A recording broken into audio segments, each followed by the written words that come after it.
Greetings. I decided that I would give you a particularly personal video because the Spirit's kind of moving me. It won't let me sleep. It's insisting, get up and do your job. Okay. So what I want to talk to you about is really the spiritual battle. The problems that we have, and one thing I want to say at the outset is I'm back on Facebook. They kept sending me messages, notifications of other people's messages, so I decided to try it again. And they let me back on, and rather easily. They really harassed me this last time and wouldn't let me back on. Why they let me back on this time, I guess they probably figured I got too far away from their controls. I look at Facebook as a government control. I also look at what's been going on, namely the government's telling Facebook to censor people, the government's telling Google to censor people, the government's telling YouTube to censor people, the government told Twitter to censor people. And even though that's been purchased by, Elon Musk or whatever the heck, Elon, and it's renamed Z. It hasn't opened up, at least not to me, because I get on there, and there's just no way I can get on. They've got it set up so I can't comply. I can't. There's nothing I can do about it. They just tell me I'm off for whatever reason. It's been a decade, so as far as holding out and hoping that might come my way, you got to understand something. These are all control systems. And sadly, that's what's happened with our religion, and that's what's happened with our education. You need to read the book of Revelation that talks about the three evil ones and the three demons that, like frogs, coming from their mouths. And those demons have been readily identified by previous teachers as government, religion, and education. I think education is the newcomer. I'm not sure whether government or religion was spewed out first, but all of them want to control how you think. They want to control. That's all it is. Now, when it comes to salvation, when it comes to turning and getting saved, which, as you can tell, I'm not really comfortable talking about. I don't know if any of us has it all right, but I can tell you that when I first did what I thought was going forward and what I thought was getting saved at age 15, at a Billy Graham crusade in Kansas City, it was an emotional experience. It was overwhelming, and I think that the emotional manipulation is a major part of what goes on. And unfortunately, these people want to lord it over us. They want to hold the Lord over us. Now, I had an aunt, my father's sister, older sister, and she was a born-again type Christian. And the biggest characteristic she had was that she would abuse us with using the Bible. That was her license to control us, her license to browbeat us, her license to try to dominate us and cajole us. The crazy thing is that she had her own issues. I don't want to berate her or go into it, and I'm not really sure about her issues. I just know that other people, some people talked about it almost viciously. And the sad thing is that, to me, her belief system and the way she used the Bible on the rest of us and against the rest of us, I think she was trying to make up for her own foibles, to feel better about herself. And of course, there's nothing like a social justice warrior, because they want to feel better about themselves, so they figure if they correct us, and quite often these people project their stuff, Thank you for your prayers. I'm not cussing as much. They want to project their stuff upon us or upon you. And that's what's happening on this planet, is we're all projecting stuff on each other. And I truly believe that we have a lot more control over what's going on here and over our fate and over the health of the planet and the solar system. It might even reach out across the universe. So when people talk about let's vibe, baby, and your vibe and your vibration and your energy level, and your spiritualism, there's some doggone real literal truth to that. Now, I'm getting long-winded. I'm going off a little bit here, but the main point I fired this machine up for to do video on is that when you go forward and you get saved and you get baptized, that's when the battle begins. Sadly, it ain't over. I mean, we all, it's like, man, I got saved. It's all over, baby. I'm in like Flint. I got it made. I can do whatever I want. Whoa, you really think your salvation gives you a license to sin? What kind of salvation is that? It's questionable. I'm just going to leave it at that. It's questionable. It doesn't sound very solid. Doesn't sound very sincere. It sounds like a damn trap. Might that not be the human condition? That the nature of this existence, the nature of this life, this mortality, is that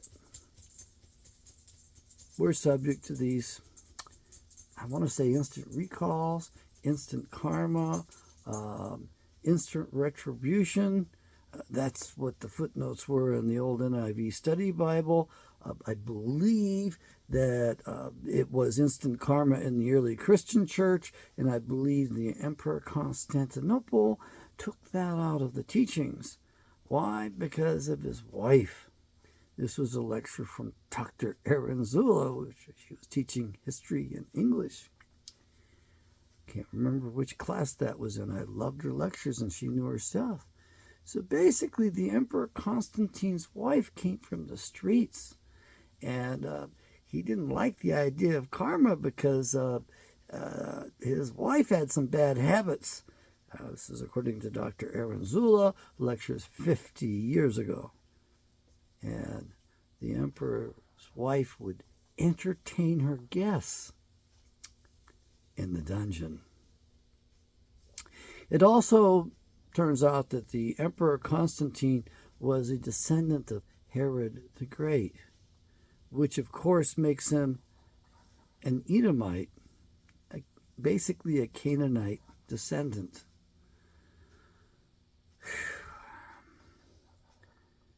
A friend of mine, I didn't know she hadn't been baptized, and she's made an announcement. She's getting baptized. I'm like, what? What? You're not baptized? I didn't realize that. Okay. And I don't know what group she's hanging out with, but she's really sensitive, really fragile, been through a lot, made a lot of bad choices, and has made some good choices, but pays the price anyway on all that stuff that she's done. Karma is not always instant. A lot of that baggage we carry with us, and it comes back to haunt us. It does with me, and I'm over 70 years old. So if it happens with me at my age, and it's going on with you, I mean, that's just the human condition. So one of the things I've learned is I gotta tolerate my own past, what I've done. I have to do a certain level of forgiveness. Oh, you can't forgive yourself. Well, yeah, you have to. Otherwise, you hold it against yourself. You let it fester. It's a horrible sore, and it'll take you down. It'll make you more vulnerable to doing sins, especially the old sins of the past.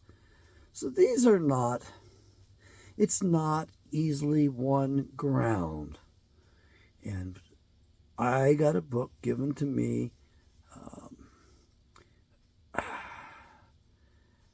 a long time ago that likened the battle to the Marines going in and taking an island.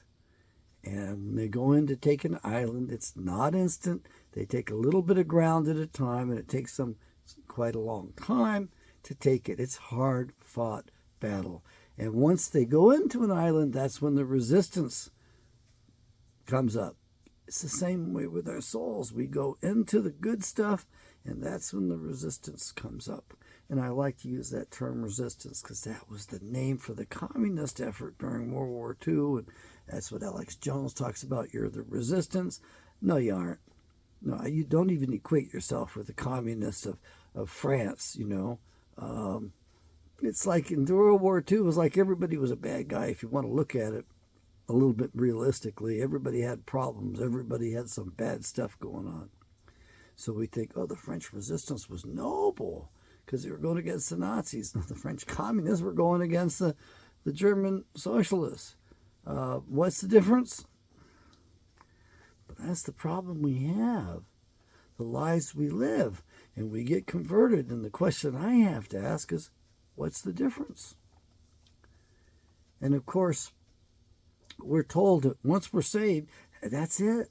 We've said the magic words. It's like a magic potion. And then once that occurs, we can do no wrong. And of course, Paul says you're going to go back to your sin, which means that hanging on the cross was of no value. That's like using the Lord's name in vain. You know, you remove the value from it. It's not much different than that big 10 commandment, that big sin that we are prone to doing in one form or another. So what I'm getting at is when you go forward and you get baptized, that's just the beginning of the battle. It is a long battle. I went forward at age 15. And I went wayward, and I had no idea. It was gradual. It was slow. And I remember a fellow, an artist, wanted to use me as a model for his painting. And I was the Christ in his painting as the model for his painting. And he was trying to impress upon me salvation, the value, the principles, and all that. And he was a fine gentleman. And I've never gone to see the painting. I remember saying something and boasting about being the Christ. And he said, he heard me. He and I bucked heads a little bit. I don't know why.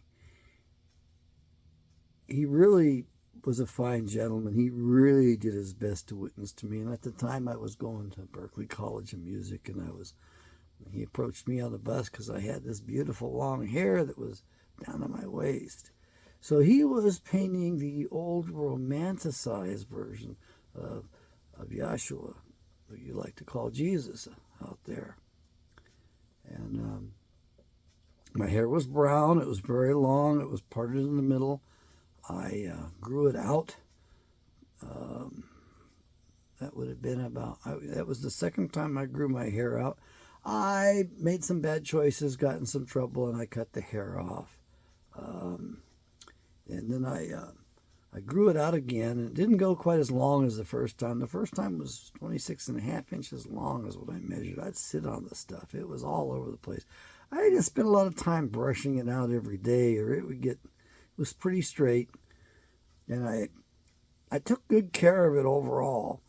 But the weight of the hair isn't really good for a man's long-term maintenance of his hair. Anyway, my point is, it's not over when you think it's over. It's just getting started. The battle's just beginning. So when you step forward, the enemy steps forward to go against you too. That's right. Seems like you can't have one without the other. It's Eastern philosophy. Well, it said we all came from the Tower of Babel, and when we fell from the Tower of Babel, that we wrote our languages towards the Tower of Babel. So the people that fell to the east of Babel wrote from, which would be right to left, and those who fell on the other side wrote from left to right. The amazing thing is this. You would have thought the Israelites would have wrote from left to right. No, they wrote from right to left. So they were a little off kilter from the tower, but that's the direction they wrote the language. Now, our ancestors left the Promised Land on several occasions. And at one point they arrived up in Great Britain, well, what was to become Great Britain, up in England, up on the islands up there. And that was when the language changed. It changed directions. Instead of going from right to left, we went from left to right, which makes some sense if you think about it, because if your dominant hand is your right hand, you don't want to write from right to left, because you cover up the words as you're making those. You cover up the letters. You can't see those and make those as well. So you write in a fashion that your hand unveils the letters. They're produced after you're going past it, so you can see your own handwriting, read your own handwriting, check your own handwriting. And the great test of that would be the Welsh. Now, Prince Charles his sign is the red dragon, which is the sign, I believe, of the Welsh.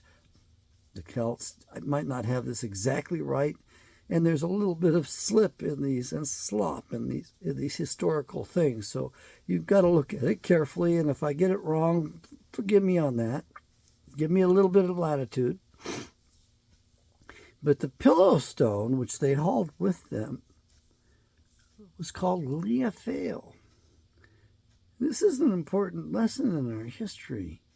Lia Fèil is spelled the same forwards as backwards. And there's a specific English term, a technical term in our language for that, and I don't know what it is offhand. But you spell it the same way, forwards, as backwards. So that accommodated the change in the direction we wrote in. And to me, that's an artifact. That is evidence of the fact that we came from the original stock of Israel, and that we wrote in the direction that Hebrew is written in, from right to left, until we got there and we changed it. And if you look at the language and the terms, they overlap quite a bit. That red dragon symbol of King Charles, former Prince Charles, it perplexes me, but it reveals things, because we're ruled by the symbolism. Red dragon. Might that not be the symbol for the king of Babylon as well? I mean, it might be the same thing. These things are hidden in plain sight, so you need to be aware of those. And I don't mean to confuse you by throwing up all this information. But we have a lot of problems right now, and we don't know right from wrong. We don't know good from evil. We can't identify the good guys very well or the bad guys very well. There's a lot of deception going on. It's very confusing. And of course, nothing's more important than your salvation. Or is there? Have we been bamboozled into thinking something it's not real? We have to be open to these things, because it is psychological warfare, spiritual warfare, it's biological warfare, it's social warfare, biopsychosocial, logical warfare, biosocial, political warfare too. Everything. It's all warfare. It's unlimited war. And you think everything's on the up and up. Well, I'm going to tell you right now that I really think the common cold has been a weapons program, a biological war program. I think mankind's been waging biological wars for centuries, and we don't even have that in the history books, because they don't want us to realize that's what's going on today. Of course, we used to call it a military industrial complex. Somebody mentioned this to me a long time ago. decade ago at least, maybe probably 2 decades ago or more. Medical, military, industrial complex. Yes, I'm purposely giving that to you slow because I want you to learn that. And I'm talking in a low voice because I want you to pay attention to what I'm saying. That's the one thing I learned when I watched those great orators. They didn't scream the most important parts of their message. They dropped their voices down. So you had to pay attention to hear them. Because if they're in your face yelling at you, it's like you tune that out pretty easily. But if you can't hear what the guy's saying, you have to make an effort. You're going to hear it better. You listen to the speeches of great men, and they will drop their voices down on the critical part. So you have to go, what is he saying? You have to pay attention. Pay attention, as my French teacher used to say in 10th grade. When was that, 10th or 11th grade? That one was 11th grade in Kansas. I remember him. He was a funny guy, and he teased me, and he made up a sentence that was kind of a put down, but I made sure I learned how to say it, and I translated it was he speaks French like a Spanish cow.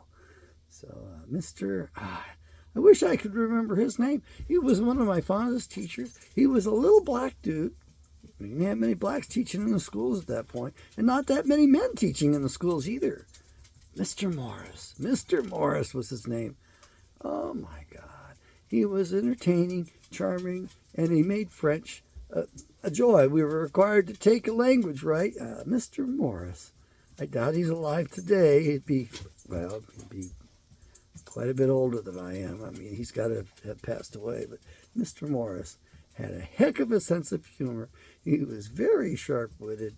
It was a joy to go to his class. He was somewhat informal. He was a small man with kind of an athletic body, so he was always moving around the room. He really couldn't sit still very well, which, of course, most of us boys identified with because we couldn't sit still very easily either. Only the women could. The girls could stay glued to their seats and tolerate that stuff. You know, the learning style was not conducive for boys. Anyway, your salvation. I do think salvation, there's 2 levels. I think there's a national level.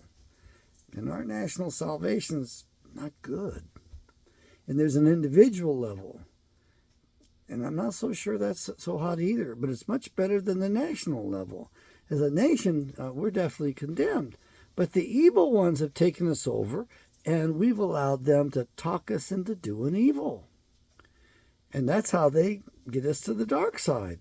That's how they get us in spiritual warfare. They get us to do wickedness. They get us to act contrary to the written word in the Bible, contrary to the law, contrary to the 10 Commandments, contrary to the law of life, contrary to Yahweh's written word, his guidelines for us.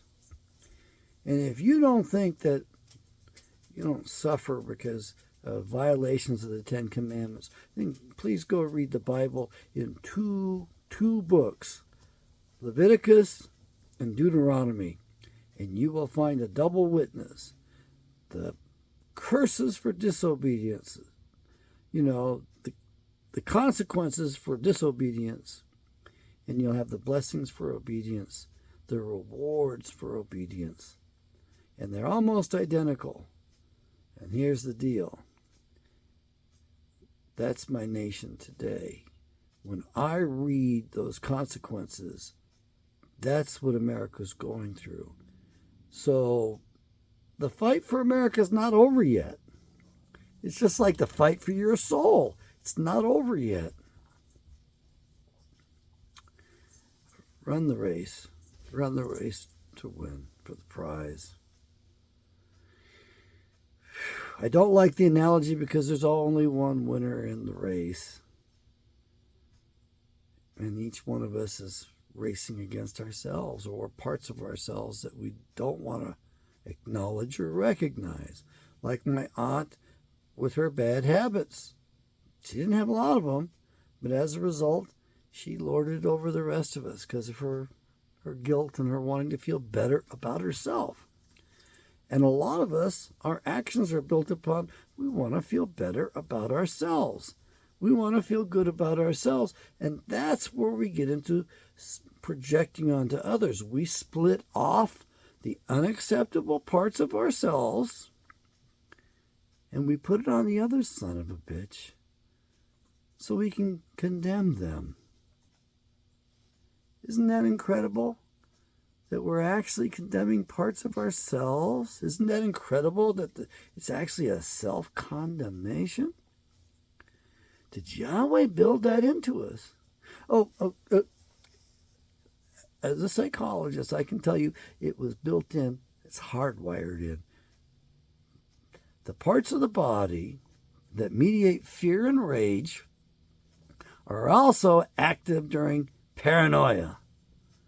So if you're worried somebody's going to clean your clock or kick your ass, then maybe you shouldn't rage so much on others.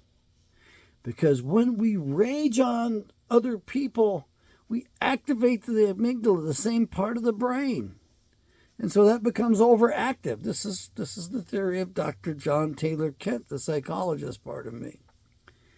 And the feedback mechanism, the absolute corrective mechanism, the instant karma, if you will, is that you're going to suffer paranoia because of what you did to the other person or what you want to do to the other people. You're going to suffer because you realize, my God, if somebody else wants to do that to me, my God, there's somebody bigger and badder out there that's going to pick me up and shake me like a dog. I did that to this little guy. Oh, my Lord, there's got to be a giant come along and do it to me. Folks, I hope I'm making sense. This is one of my more philosophical rants. To those of you who are joining the faith, let me say it is a system of control. However, I want you at the controls. I want you at the controls with Yahweh together. That's the personal relationship.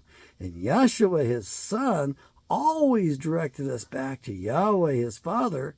And Yahshua said, I do nothing outside of the will of my Father. He showed us the way. Isn't it amazing? So salvation is national. And right now, it doesn't look good for America. We're already gone. We're already judged. We're going through the sentencing phase. And we could disappear completely here if we don't get our nation back from these evil ones.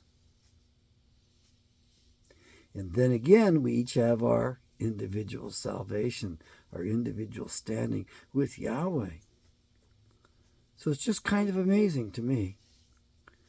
Pastor Jerry Wicke, his concept was 2 levels of salvation, individual salvation and national salvation. He pulled that from the Bible. Join with me in the Bible. The Bible interprets itself, and I'm going to make some videos on the fallacies in the Bible, or what we attribute to the Bible that's not there. In other words, we make up all kinds of stuff, lord it over others, tell them, you got to believe this stuff, and it ain't in the Bible. Yeah, there's a lot of that. I don't want to cover too much because it'll put you off, because undoubtedly I'll touch a hot button. Dr. Kent's really good at pushing buttons. I mean, that's kind of part of what therapy is desensitizing you. I got to figure out your buttons and figure out how to push them and figure out how to unlock you, give you the codes to yourself, give you the keys to yourself and your higher self. Yeah, study of the soul, that's what psychology is, so that you can drive your own car. I don't want to drive your car. I got my own car to drive. Believe me, it's all I can manage. So why do I want to lord it over you? I'm one of the most divine, there is. Thank you for your continued prayers. I like the fact I'm not cussing. I feel better about myself. And of course, if I was in a Bible thumping mode, I'd be telling you how bad you are for your cussing, but it's me who's doing the cussing, not you. So this is just an example of projection. This is an example of how we split from ourselves. We put our sins off on the other poor SOB who's unsuspecting. And we claim that they're doing this, that they're doing that. All the time, we're doing what we accuse them of. That is the political warfare that's being waged today. So when somebody accuses you of something, remember, they might be doing it themselves. And I kind of hate giving my secrets away, but I'm in the same boat. I'm a human being. It's the human condition. I will criticize, I will complain, and then I'll walk around the corner and I'll catch myself doing the same damn thing I just accused the others, of doing. And I sit back and I laugh. What else can I do? I'm a hypocrite. I caught myself. And there's no escaping it. I got the awareness. It's not like I can deny it now. So what do you do in those situations? Well, you accept the fact. You accept the reality of it with the anxiety and the blowback and the suffering. And then you commit to your values and remind yourself, don't hold it against yourself. Don't fight it. Don't deny it. Kind of gently embrace it and move on. As my former spiritual teacher, Yogi Bhajan Sri Singh Sahib, said, when it came to the marijuana plant, don't even spit upon it. Well, it's the same thing with our problems. Don't even spit upon it, lest it rear its ugly head and have power over you. So that's kind of the secret, is you don't want to spit on your fellow man, because you'll find out you're a doggone hypocrite. You'll find out, well, you're real sensitive to pointing out what's going on with him, that little problem he's got, but you've got this huge plank in your own eye. You know that. I'm sure you know that. It's in the Bible.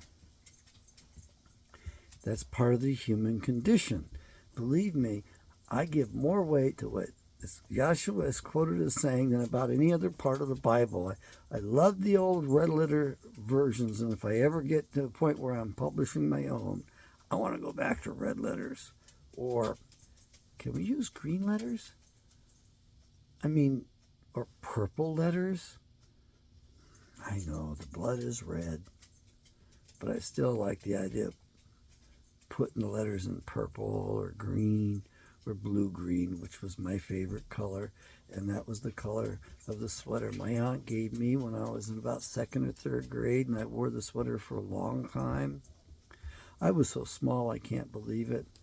I got out my dad's hunting clothes, saved those. They were in the rig when I got it from my parents, and there's a vest for shotgun shells, and I was going to use that and put that thing on the other day because I was going to go try sporting clays for the first time. You got to carry a lot of shells with you. 100 shells. And I tried to put this thing on. I couldn't put it on. And I looked at it and I thought, my dad's clothes are too big for me. I got his old hunting outfit. It's in real good shape, and I can't wear it. It's too big. He was much bigger than I. He wasn't a huge man, but he was like 6'1" or something. He was, or 6'1.5" whatever. He was taller than 6 feet, and he was in the Army. They had him running in his 50s. They had him exercising and in shape. And here's this old vest. It dawned on me. It was mine. He'd saved it all those years and carried it with him. He took me out when I was barely 12. I was 11 years old, just about to turn 12. And I remember, I think I weighed around 70 pounds at the time. And I had a 20 gauge shotgun, and it was all I could handle. And I miss it. Miss my dad. I miss those days. And of course, my dad was telling me, get my own decoys together. Get my own. When are you going to get your stuff together? What are you going to do when I'm gone? Dad, it's not the same without you. It really isn't. It sure was a lot of fun, and I can't believe we did all that slogging. Man, that's tough work. I can't believe that the men that I hunted with, the older guys, and the shots they made in front of me, or the shots my dad made. Good God. He was an avid waterfowl hunter. Oh, geez. Anyway, we've gone long. I'm going to keep this a little bit shorter. I apologize for it if you've been with me this long. I hope you got something from the video. Give it a thumbs up at the least. If you really like what you're hearing, you can, of course, subscribe. And, of course, you can share this with anybody you want. If you know somebody that's just been baptized, or if you know somebody that's backslidden and you know they're having a spiritual battle, you can share it with them. If you know somebody that's suffering from paranoia and then rages on other people and has very poor emotional control, very poor impulse controls, you can share it with them too and let them know that there's hope. It takes time. It's not easy. It's the human condition, and growing up is not instant. I'm still growing up, and I look at my friends that are close to my age, and once in a while I tease them and joke, and I ask them, what do you want to be when you grow up? And of course, the most important thing is to keep growing. Keep flexible as best you can. As Realitzer is known as being stiff-necked, so we lose flexibility early in life. And my best friend, Edwin Kroger, we called him Andy.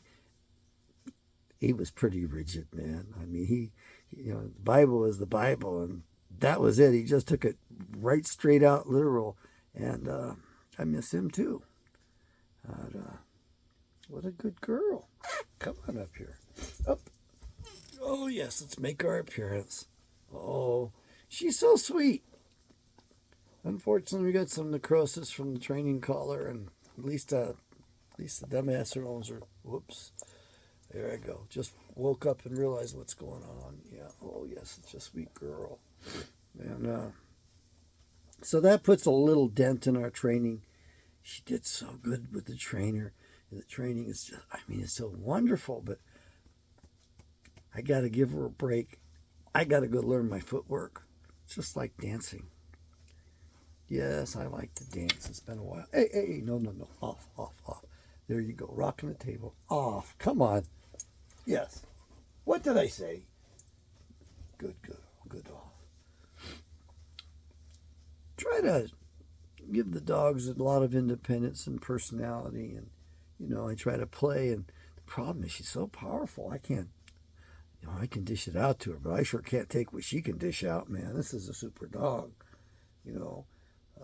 She can jump like you won't believe. And I don't work her very hard. I don't probably give her enough physical exercise. And she is super sweet. Just really loving and adorable. A little bit of anxiety because her trainer needs to learn this stuff. May Yahweh bless